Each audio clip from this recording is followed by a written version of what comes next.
Back to the third video of this ridiculous series that I'm doing so I can get credit for class. Anyways, today we will be talking about gender discrimination in the workforce specifically. I am super excited. I love learning about gender discrimination. That sounds really wrong, but what I mean by that is it's very interesting science behind it and how people view the other gender when it comes to within the workforce, even though we technically all should be equal. But are we ever going to be equal as a society? I don't know. The way the government's looking right now. Yeah, it's scary. But anyways, hopefully leave a comment down below if you would like me to do any other further topics. I am always welcome to do more, even after this whole entire project is finished. I got like 8 more videos to make after this, and I don't mind doing that. It's super fun. I love doing this. It's super interesting. Yeah. And it's also Women's History Month. I forgot to put that in the last episode, but it is Women's History Month. We're enjoying it. I'm vibing. I feel old because I just turned 18. I'm old. I'm an old lady. Anyways, let's get started. So, as you all know, this is Sitting with Vix. It's a little small podcast that I'm doing on YouTube, but I'm thinking about hopefully going on other platforms such as Spotify. I'm not 100% sure yet. We will see though. I'm excited. It's been a very interesting... Okay, let's get started on gender discrimination within the workforce, which is an overall deep dive. Okay, gender discrimination in the workplace has been a persistent issue throughout history, impacting hiring wages, promotions, workplace culture, and legal protections. If you did not know, there is a bunch of legal protections within working that are actually supposed to help you with no discrimination, such as DEIs. Do your research. A lot of companies are actually removing them right now. Very, no bueno. Although significant progress has been made, disparities still exist today. Below that I'm about to read from here, because I had to do all this, is a detailed exploration of gender discrimination in the workforce, including its history, key laws, modern challenges, and ongoing efforts to combat it. So let's get started with our historical context that I love. I have one specific historical context that I really love. It's my favorite one to learn about, and I don't know why. It just is, and I freaking love it. Even though it's really sad and depressing, it's so interesting to me. So the pre-industrial era, which is from the 1700s to the early 1800s, basically women are largely confined to domestic roles and agricultural work, meaning that they can only work within the house and do like things such as cooking, cleaning, those types of things. Very much traditional roles that people based on today. Some worked as midwives, seamstresses, or in family businesses, but their labor was obviously undervalued. Typically, they were never paid, and even if they were paid, it was so far below what men got paid that it was like insane. Like, if a man was getting paid like $1, you would basically be paying a cent. If that, maybe like less than a cent, which is nothing. Anyways, education for women during this time also was very much limited, restricting access to skilled professions such as like teaching and all that. So basically, what we see as very much a female-dominated role today, like teaching, was actually very much male-dominated and male-only practically back then. So if you see like a show like Anne of Green Gables, such a good show by the way, so sad it's not continuing. Basically, when you get very confused on why the hell there's a male teacher, that's literally the reason why, because back then it was only male-dominated fields, and then slowly over time women started becoming more educated and more skilled in all these things that they could then start being taught, like teaching. Yeah. Okay, the Industrial Revolution, which was mid-1800s, so this was after pre-industrial. So we have our pre-industrial, which is like we're getting ready to like start up and slowly moving towards as a country. And now we're in the Industrial Revolution where everything's a boom, big, crazy, we love it. We're trying to get more work and more out there as we are technically a very brand new country and we're trying to get with the times. Basically, the rise of factories actually created jobs for women, especially in textile mills and garment factories. So a textile mill is like a fabric making mill. Like, it's literally a fabric making like factory. So like all the fabrics that you can think of, like cotton, suede, leather, those sorts of things, those are typically made in textile mills. Or I believe that's correct, yes. Obviously women were paid far less than men and often worked in very, very unsafe conditions and just worked in unsafe areas. Like the factories just were so poorly built that it was actually horrific. Jobs were actually segregated by gender. Men often had skilled positions while women did the low-wage, repetitive tasks. So, think of the belt jobs. The ones where you're basically doing one task over and over and over again.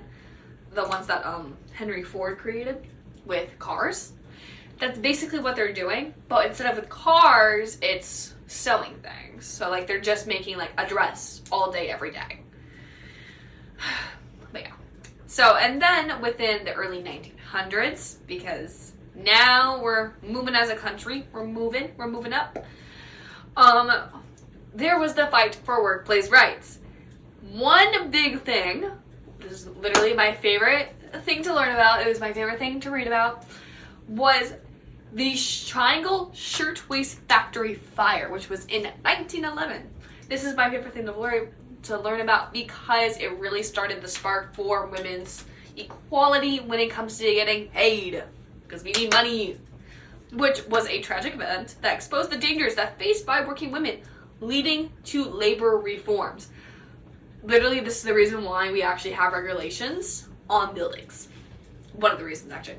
So, this was very much a tragedy that overall changed labor laws, which is very interesting and very cool to learn about. So basically, this is like such a tragic event, and then I'm over here, I'm like, I love it! It's my favorite thing! I just love learning about tragic things. Oh, excuse me. That was a very delicious quesadilla, by the way.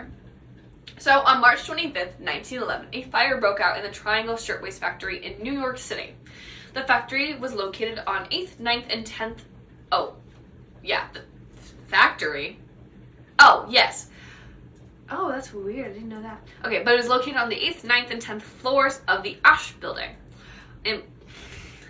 Employed mostly by young immigrant women, many as young as 14 years old, because back then they didn't have any legal laws that prohibited children from working. So, within 18 minutes, 146 workers, mainly women, died from the fire, smoke inhalation, like breathing it in, or jumping from the building to escape the flames. Very sad. Okay, but this is why it was so deadly and why they actually have to, like, do stuff with legal reforms. The exits were locked. Factory owners locked the doors to prevent workers from taking unauthorized breaks or stealing fabric. Flammable materials. The factory is filled with cloth scraps, which quickly ignited. Most fabrics are heavily flammable. Just putting it near flames is such a bad idea. That's why whenever you try to like seal a fabric with fire, it kind of like melts almost quickly, because sometimes it's made out of polyester, but other times where it just melts, and it's horrible. There are no fire safety measures in this building at all. There was no sprinklers. They literally only had one working fire escape, and the fire hose were apparently rotted and non-functional, so they could not use them at all, which is insane. The fire department literally was just horrific. It could only reach the 6th floor, even though the fire was literally on the 8th, 9th, and 10th, which made literal rescuing these people nearly impossible. Basically, the public was disgusted and horrified, so this literally led to the strongest workplace safety reforms in U.S. history, basically putting in, being like, hey, we need to put these in for our fire department, our police department, our work companies, our like factories, everything. So basically, new fire codes became a thing that required unlocked exits, fireproof doors, and sprinklers in all workplaces. And also, stronger labor laws were created, so laws that were passed to limit work hours for women and children, and improved factory safety conditions. So typically, they work in very unsafe factories, typically not wearing any protective gear when working with machinery, which would ultimately result in someone's hand getting cut off, or someone getting, like, very sick, like the radium girls, where they would paint radioactive paint that would glow at night, onto clocks for, like, military workers. Not military workers, but, like, military men. And basically, they would just create these things, and then they got sick from the radium, and they would say they were glow, but then they would die. Very interesting. And then the rise of labor unions. The fire fueled the growth of workers' rights organizations, including the International Ladies Garment Workers Union, or the ILGWU, which fought for safer conditions, better pay, and reasonable work hours. So typically they would be very unreasonable and be like, you have to either work this many hours, which would be very, very few, it would be like just a few hours, or this many, which would be multiple hours, but the pay would be horrific. This was an overall lasting impact, especially a huge turning point within U.S. labor industry and history, leading to the modern workplace safety laws that inspired future movements for workers' protections. World War I and World War II, women entered the workforce in very large numbers as men went out into war, taking on industrial and technical jobs, letting them to become more skilled in those professions. After the wars, several were forced out of their jobs or returned to lower paying women's work because the men were offended that women were now taking over their jobs. So now we get into the gender discrimination in hiring and pay. The wage gap. Women on average earn less than a man for the same work. As of 2024, women earn about 82 cents for every $1 earned by men, with larger gaps for women of color. Black women, 65 cents to the dollar. Latina women, 60 cents to the dollar. And Indigenous women, 57 cents to the dollar.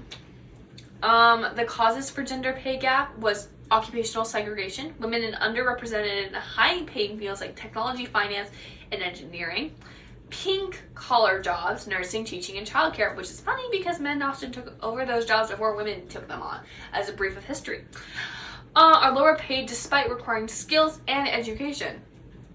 Pay discrimination. Even with the same job, women are often paid less than male colleagues. We've all known this. Literally an example is that studies have shown that women physicians make 25% less than a male physician within the same specialty. And then there's the motherhood penalty versus the fatherhood bonus, which is women with children are less likely to be promoted and receive raises than a man with children are also given higher wages due to the assumptions that they are the breadwinner. So basically, they should be the sole provider of the household, while women are often pulled back. There's often also a lot of gender bias within promotions and leadership. There's something called the glass ceiling, which is women facing barriers to advancing into leadership roles. So often women have to go through more barriers in order to get like a managerial role, and a role where it's instituted that they have the skills and all that, while a man just actually gets that role instead. Women often make 47% of the work, only to hold about 10% of Fortune 500 CEO positions, 20% of executive level positions, and 30% of Congress seats, despite being 50% of the US population. There's often reasons why women are overlooked. These are the top 3 reasons. Stereotypes. Women are often associated as to be less competent in leadership. Likeability trap. Assertive women are often labeled as bossy or aggressive, while men who are more assertive are often seen as leaders and those who can actually lead. That's literally what I said twice, Jesus. Networking and mentorship gaps. Men in leadership positions often mentor and promote other men, leaving women out of the important career building network. So basically women, in a way, have to reach out on their own, and sometimes they don't even get the response that they're looking for. Thank you very much. Okay. But then also within workplaces, we have workplace harassment and hostile work environments. Sexual harassment. We've known this, it's been a fact. Studies have shown that 1 in 3 women have experienced sexual harassment at work. Forms of harassment will be the quid pro quo harassment, which is bosses or colleagues offering career advancement for exchange for sexual offers, typically which results in the sexual implications that the reason why a woman is a boss or whatever is because she slept her way to the top. The hostile work environment is unwanted sexual jokes, comments, or inappropriate behavior that makes the workplace more uncomfortable. So typically, people staring at you, stuff like that. And then retaliation. Women who often report harassment often also face backlash, including job loss or career stagnation. So basically they would lose their career or pay would shrink, something would happen within their career that would cause it to kind of just make them seem less important and less likely to work. But because of this, we have the hashtag #MeToo movement. We've talked about this a little bit, which was launched in 2017. The movement exposed widespread sexual misconduct in industries like Hollywood, tech, and corporate America, led to fringes, lawsuits, and policy changes in companies to better handle harassment claims. So now, because of that, we now have HR, I believe, if I'm correct, better HR laws and rules and all these things that help with women in discrimination in harassment, which is very, very nice. Okay, gender discrimination in job benefits and work-life balance is a huge thing that also helps with it, as men are often, basically paid family leave and childcare support. The U.S. is one of the few developed countries that does not give federally mandated paid maternity leave. Very few countries do this. Most countries do in fact do this. I believe Sweden and like Switzerland do it. Many women must return to work weeks after childbirth due to lack of financial support. So basically they're on their own. They can't get the exact support, so they have to go back to work because they're not getting paid. And then the lack of affordable child care forces some women have to leave the workforce, reinforcing gender disparities. So because they don't have the option to really work because childcare is so expensive, because it's stinking expensive. Like babysitting, like I don't think I've seen like a cheap babysitter's price in a long time. Like it's crazy. But then you also have your pregnancy discrimination while women are pregnant. Some employees refuse to hire or promote pregnant women, fearing that they will be less productive. Despite overall laws like the Pregnancy Discrimination Act, which was passed in 1978, which causes the cases of wrongful termination due to a pregnancy would literally persist. So basically, they would technically hire you, however, they wouldn't give you raises, promotions, or anything if you have children or you're pregnant, which sucks ass. And then you also have your gender discrimination in overall male-dominated industries such as STEM, so science, technology, engineering, math, and then also your finances as well along with that. Women literally only take 28% of the STEM workforce. Within finance, fewer than 10% of hedge fund managers and 15% of senior investment roles are held by women, which is insane to me because I know quite a lot of women who are incredible with finance. Challenges often include bias in hiring and promotions, lack of mentorship opportunities, and workplace cultures that actually discourage women to want to be there because of male-dominated fields, because men feel inferior. Yeah, that's not right. And then military and law enforcement. Women in the military and law enforcement often very much face discrimination, harassment, and barriers to promotion, just like anything else that we have already covered today. And combat roles were closed to women until 2013, limiting career advancement. So those wanting to go into combat couldn't do that, like, at all. They basically were like, stay here. Don't move. Stay. Like a dog. Stay. Anyways. Laws and policies addressing gender discrimination. Basically, the key laws is Equal Pay Act of 1963, which required equal pay for equal work. This technically works, but not really, because we're still being underpaid. Title 8 of the Civil Rights Act, which is 1964, prohibits workplace discrimination based on gender. Pregnancy Discrimination Act protects pregnant workers. Family and Medical Leave Act, which was in 1993, grants unpaid leave for childbirth and medical issues. And then the Lilly Ledbetter Fair Pay Act 2009 expands workers' rights to sue for pay discrimination. So challenges in enforcement. Many cases of pay discrimination and harassment would actually go unreported in fear of retaliation. And some laws are difficult to enforce as employers find loopholes or settle cases very much quietly. So basically, this is what future steps can go forward, what can overall be done. Closing the wage gap, increasing transparency in salaries, stronger enforcement to equal pay laws. We need these laws to be much stronger and everything as we move forward as a society. We need to continue with the growing of equal pays.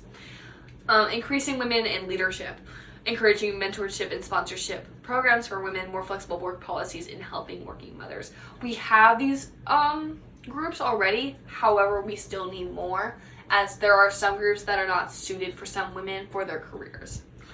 Stronger protection against harassment. Harassment is very sometimes difficult to find and often has to go unreported because people feel as though they are unsafe when it comes to understanding politics. Not politics. What the hell? Basically, we just need to make sure that women are safe within the workplace. So stricter consequences for workplace harassment and improved reporting and accountability measures, as many women feel as though that they will get fired if they report harassment. And then paid family leave and child care support is often a very big thing, as there are many working mothers, and often that is very much a big backbone of the American community. Implementing paid maternity and paternity leave nationwide, just like other countries, and expanding access to affordable childcare, which is very much huge, as many childcare industries and all that are so expensive for literally no reason. There's a reason, but it's annoying. But basically, the ongoing fight for equality still has to continue going and still has to be going strong. While significant progress has in fact been made in gender equality for work, barriers will still exist. Women continue to earn less, face harassment, and struggle with breaking into leadership roles. But overall, through activism, legal reforms, and cultural change, the fight for workplace equality continues to evolve.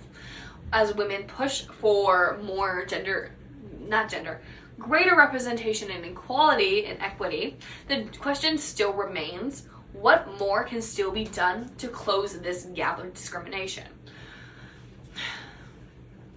So, I believe if we look more into the gender wage gap, I was looking at my notes, I realized I repeated myself for the entire conclusion part. My gosh, I am a weirdo.